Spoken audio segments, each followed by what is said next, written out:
서울 겨울밤, 한강 바람이 유리창을 살짝 흔들던 시간에 여의도 한 스튜디오 안은 이상하리만큼 고요했다. 연말 특집 녹화를 앞두고 장비 점검을 마친 스태프들, 대기실 모니터로 리허설 영상을 돌려보던 작가들, 그리고 피곤한 기색을 감추지 못한 채 소파에 몸을 기대고 눈을 감고 있던 한 사람. 바로 영탁이었다. 낮부터 이어진 스케줄, 라디오 생방송과 광고 촬영을 연달아 소화하고 간신히 숨을 고르던 순간 테이블 위에 엎어져 있던 그의 휴대폰이 갑자기 진동을 울리며 화면을 번쩍였다. 그런데 발신자 이름이 심상치 않았다. 단 3글자. 백악관. 처음 그 장면을 목격한 매니저는 장난 문자거나 스팸 전화겠지 하고 대수롭지 않게 넘기려 했다. 그런데 진동이 멈추지 않고 집요하게 이어졌다. 또다시 울리는 전화. 화면에 떠있는 영문 표기. 그리고 그 아래에 작게 찍혀있는 워싱턴 DC라는 단어. 그 순간 매니저의 등줄기를 타고 묘한 전율이 흘렀다. 설마 진짜일까? 진짜 백악관일까? 그는 무심한 척 휴대폰을 들어 올렸지만 손끝은 눈에 띄게 떨리고 있었다. 옆에서 졸고 있던 영탁도 결국 눈을 떴다. 전화기를 바라보던 영탁은 처음에 피식 웃었다. 백악관에서 전화를 한다니. 예능 프로그램 몰카 콘셉트겠거니. 누군가가 꾸민 장난이겠거니. 그런데 그가 전화를 받는 순간 장난처럼 시작된 이 한 통의 전화가 앞으로 1년간 대한민국과 미국의 문화 외교 역사를 통째로 바꿔놓을 사건의 시작이 될 줄은 누구도 상상하지 못했다. 수화기 너머로 들려온 목소리는 또렷했다. 잘 훈련된 통역사가 또박또박한 한국어로 자신을 소개했다. 미국 백악관 문화외교 비서실에서 연결한 전화라는 말이 들리는 순간 매니저와 스태프들의 눈이 동시에 커졌다. 누구는 숨을 삼켰고 누구는 손에 들고 있던 대본을 떨어뜨렸다. 영탁은 평소 무대에서 보여주던 여유로운 미소를 지우고 잠시 말을 잃었다. 이게 진짜인가? 지금 내가 백악관과 통화를 하고 있는 게 맞나? 그리고 이어진 한 문장. 한미 문화외교를 위한 2026년 특별 행사에 공식 초청을 드리기 위해 연락드렸습니다. 이 행사에서 영탁님의 단독 공연을 제안드리고 싶습니다. 순간 그 조용하던 대기실 공기에서 소리가 뚝 끊긴 것처럼 묘한 정적이 흘렀다. 누군가는 몽롱했고 누군가는 머릿속이 새하얘졌고 누군가는 눈앞이 핑 돌았다. 영탁은 믿기지 않는다는 듯 수화기를 잠시 귀에서 떼고 휴대폰 화면을 다시 한번 바라봤다. 분명히 찍혀있는 영문 주소. 워싱턴 DC. 화상 미팅을 위해 곧 추가 자료를 보내겠다는 말. 그리고 2026년 백악관에서 열리는 한미 문화외교 행사라는 단어. 영탁은 웃음을 삼키며 물었다. 제가 정말 백악관에서 노래를 하게 되는 건가요? 수화기 너머로 돌아온 답변은 단호했다.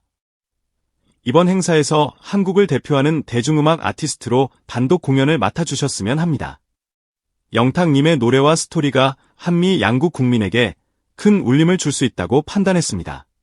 대한민국 트로트 가수가, 그것도 한때 무명으로 무대 뒤에서 묵묵히 노래를 해오던 한 가수가 이제는 백악관의 잔디 위에서 세계 각국 외교 사절단과 양국 지도자의 앞에서 노래를 부를 날이 열렸다는 이야기였다. 이 말이 떨어지는 순간 매니저는 입을 막고 벽에 기대어 주저앉았고 작가는 눈물을 글썽이며 대본을 구기듯 움켜쥐었다. 누군가는 장난스럽게 이렇게 말했다. 이거 진짜면요. 오늘부터 우리 인생 다시 써야 합니다. 그 말은 농담이 아니었다. 그날 밤 녹화가 끝나고 숙소로 돌아가는 차 안에서 영탁은 창밖으로 스쳐 지나가는 여의도의 불빛을 멍하니 바라봤다. 20대의 어느 겨울 작은 술집 구석 무대에서 2 혹은 3 정도의 손님들을 향해 노래하던 날들을 떠올렸다. 남들이 부르지 않던 곡을 꿋꿋이 고집하며 언젠간 내 이름으로 된 무대가 생기겠지 하며 꿈을 붙잡던 시절. 무대가 없어도 관객이 없어도 노래는 멈추지 않겠다고 다짐했던 밤들. 그 길끝에서 지금 백악관이라는 단어가 그의 인생에 걸려 들어온 것이다.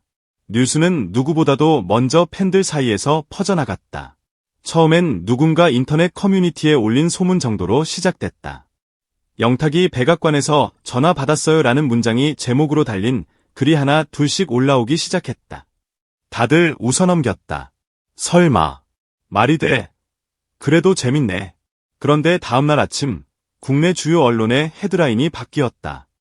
한미 문화외교 2026 특별 행사 추진.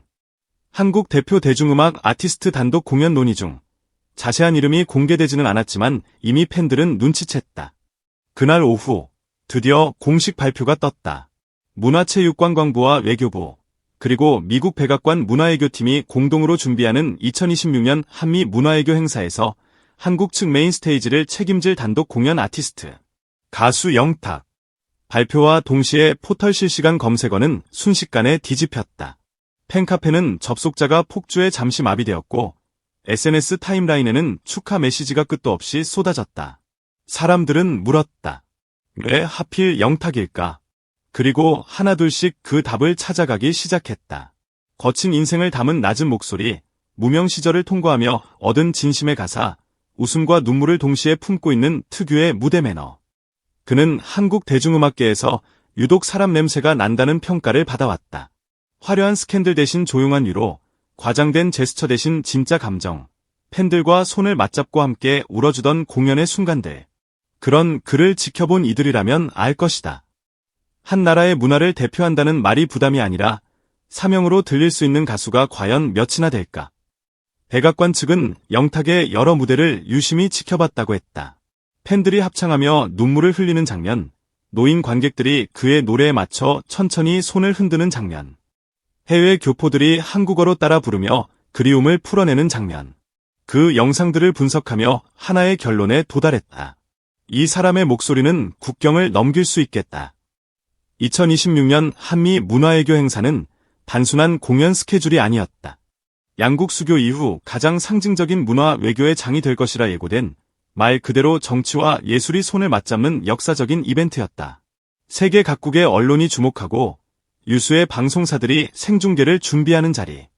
그곳에서 한 명의 한국 가수가 단독으로 무대 전체를 책임진다. 그 소식을 들은 팬들은 말 그대로 난리가 났다. 누군가는 오래전 콘서트에서 찍은 영탁의 사진을 꺼내며 이렇게 썼다. 그때도 멋졌지만 이제는 진짜 세계 무대를 향해 나가는구나. 누군가는 눈물 섞인 글을 올렸다. 치킨 가게 알바하며 영탁 노래 듣던 시절이 엊그제 같은데 이제는 백악관이라고. 세상 참 모르겠다. 하지만 한 가지는 확실하다. 이 사람 노래를 좋아했던 내 선택이 이렇게 자랑스러울 수가 없다. 행사 준비는 이미 치밀하게 돌아가고 있었다. 백악관 잔디 정원에 설치될 메인 스테이지 설계도 위로 한국 전통 문양과 현대적인 조명이 혼합된 콘셉트 이미지가 계속해서 업데이트되었다. 영탁팀은 미국 측 스태프와 화상 효율을 이어가며 세트 디자인과 조명, 음향, 카메라 동선을 하나하나 점검했다. 워싱턴 현지 오케스트라와 한국 국악 연주자들이 함께 무대에 오르는 기획도 논의되었다. 단순히 한 가수가 노래만 부르는 공연을 넘어 한 나라의 정서와 역사, 그리고 오늘의 삶이 한 편의 쇼처럼 펼쳐질 계획이었다. 하지만 그 모든 화려함 뒤에서 영탁이 가장 먼저 떠올린 것은 부모님과 팬들이었다. 그는 스스로에게 물었다. 내가 정말 이 자리를 감당할 수 있을까? 수많은 카메라와 수많은 시선, 그리고 수많은 기대. 혹시라도 실수하면 어쩌지? 그렇게 스스로를 몰아붙이던 밤, 그는 결국 한 가지 결심을 했다. 처음 무명 술집 무대에 올랐던 그날처럼 그냥 눈앞에 한 사람을 향해 노래하자.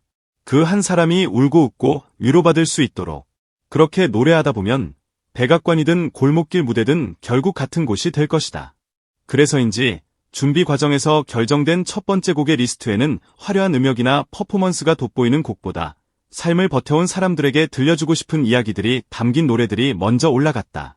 이민 세대의 그리움, 타지에서 살아가는 교포들의 고단함, 고국에 두고 온 부모님과 자녀를 향한 그리움, 세대를 넘어 이어지는 기억과 노래. 영탁은 그 모든 감정을 한 무대 안에 담아내고 싶어 했다.